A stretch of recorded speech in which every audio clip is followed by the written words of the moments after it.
Welcome to episode 1 of Cows and Contracts. I am Jen Way, homesteader, wife, mother, real estate investor, not terrible at sales. This is Cows and Contracts. This is not polished. We are not corporate, and it is all completely on purpose.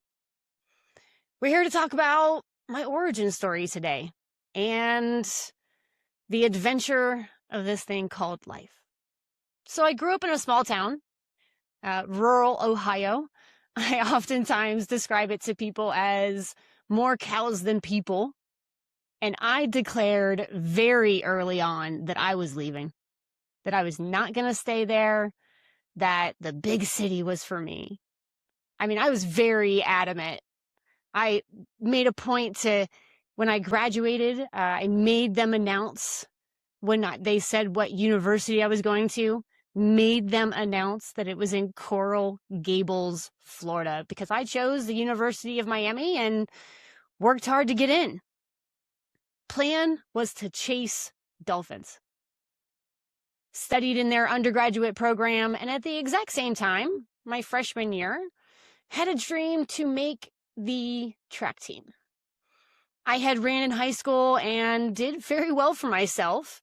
My times were close enough that the head coach did meet with me, and I was able to tour the facility. And with enough hard work in a proper gym and a track that was actually designed for people to run fast on, fun fact, ran track in high school on a dirt track. That's how small the town was that I grew up in. So I made a decision to, go full steam ahead and try to walk on that year. It was going to be after Christmas, though. And when I went home for Christmas that year, a friend of mine who had just gotten a brand new truck decided he wanted to show it off and wrapped it around a telephone pole with me in the back seat. I injured my back pretty terrible and never ran another day in my life. That's okay though, right? I had plan A, chase Dolphins. And so in order to get into that program, I had to have good grades and I had an academic scholarship that kept me in school. I picked up a job as a resident assistant to make up for some additional, room and board costs, took care of it, did my 4 years, graduated in 2006. 2 years prior to that, I had made the decision to attempt to join the Coast Guard. I was very attracted to some of the programs that they have, and I very much wanted to get that scholarship, right? The military offers scholarships, and I wanted to make up for some of the work that I was having to do and have those funds available so that I didn't have to work so hard. Funny story. They didn't let me in. I had great grades. I was an undergraduate at the University of Miami with a path of marine science. Yeah, they said no. Because I have a tattoo on the back of my neck. A dear friend of mine in college who was actually from Japan had drawn a few characters for me that she thought represented who I was, and I decided to get one of them tattooed on the back of my neck. It's the Japanese character for ocean. Yes, as in the sea. And the Coast Guard didn't let me in because of that tattoo.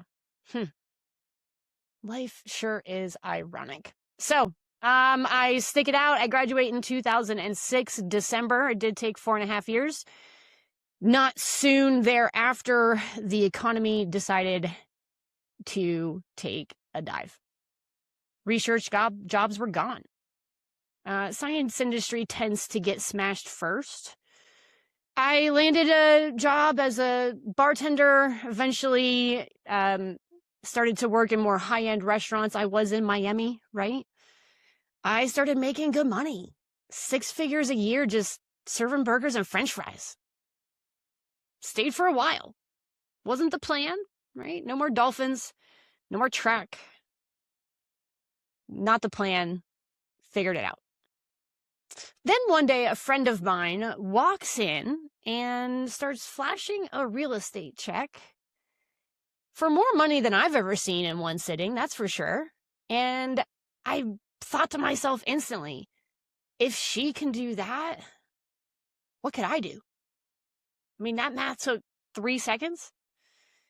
So I got my real estate license. Soon thereafter, I met a wholesaler who needed a real estate licensee in order to bid on HUD homes. That's when I learned the dark side of real estate. Just joking, everybody. I figured out how to become an investor through making tons and tons of offers on behalf of the gentleman who I had met. I met my husband in between here, and he and I decided it was time to move to Colorado. Florida was just getting kind of out of control. And I met an investor up here who was looking for somebody to handle the phones. I understood the business. He was just wholesaling.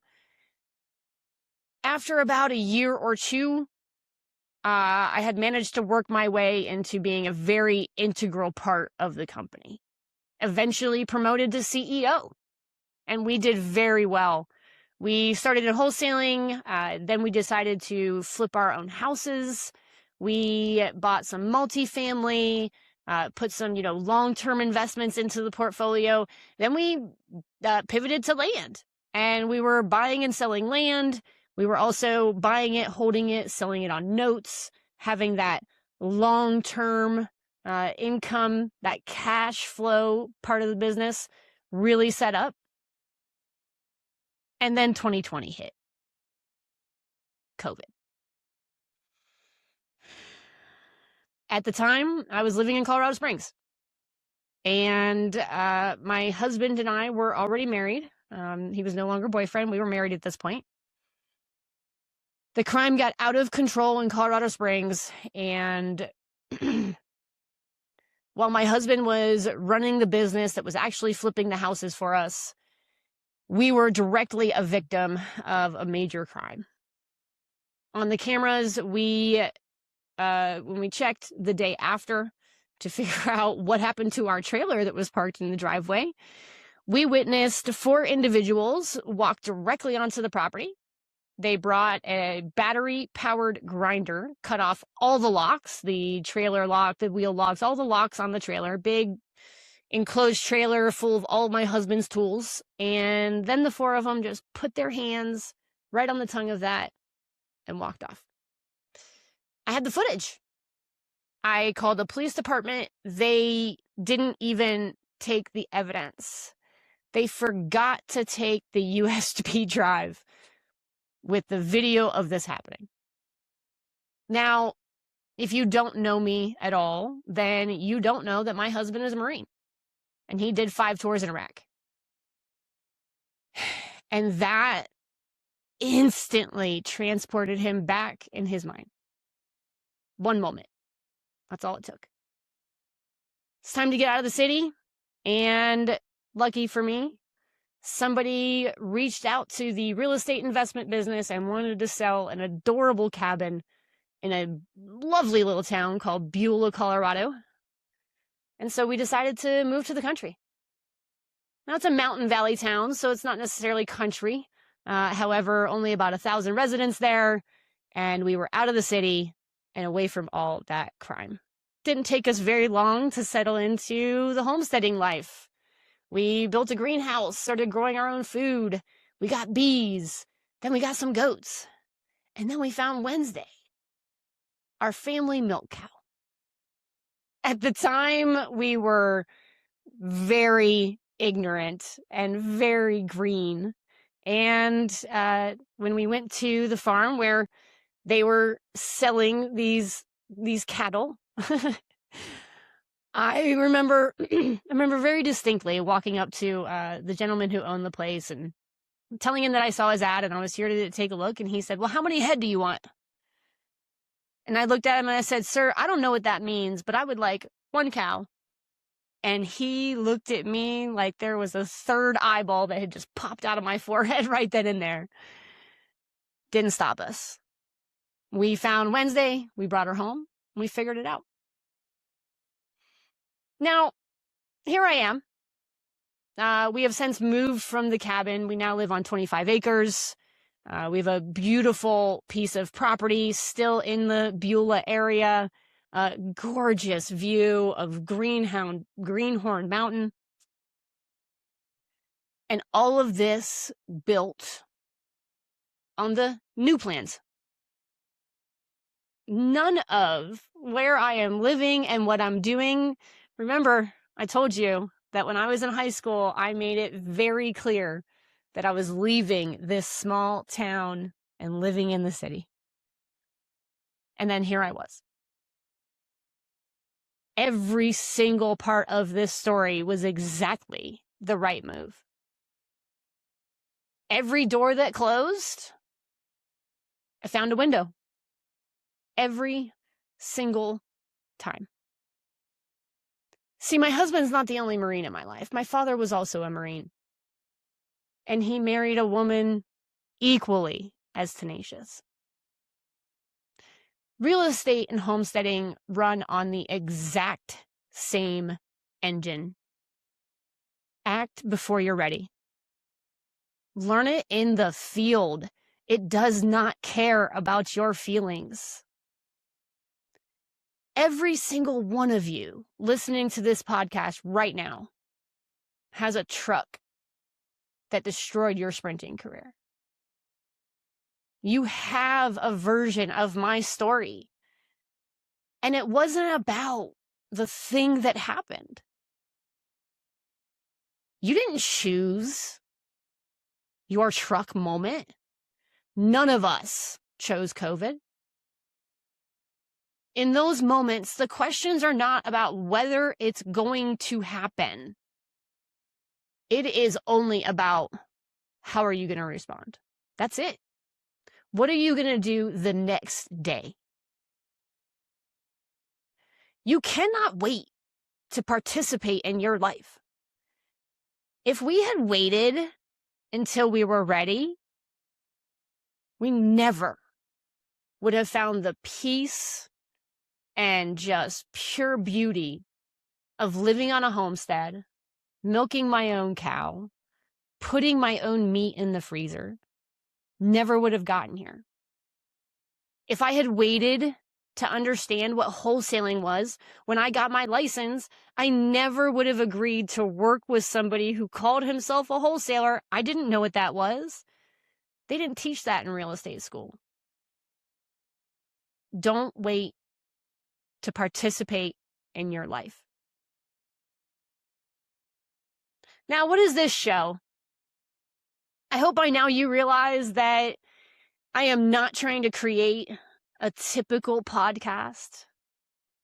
We're going to have a mix of solo episodes where you get an opportunity to hear from me, how my farm life and my real estate life are colliding, and where they're blending, and how it's beautiful.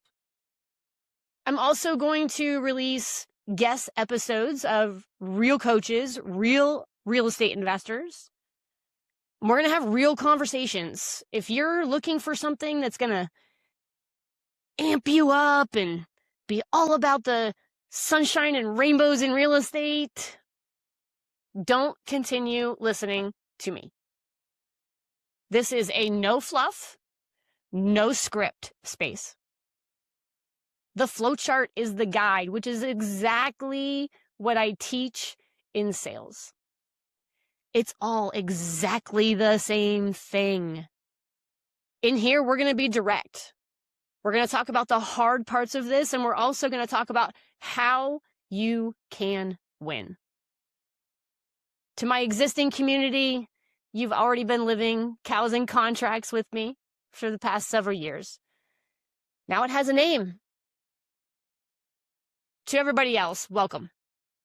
Make sure that you subscribe and tell somebody about this weird girl in Colorado who tells you how to have great real estate conversations, who specializes in the sales and also milks a cow. Bring your friends. Come back this week. I'm Jen Way. I was going to study dolphins. Turns out real estate and cows are more profitable. See you next week.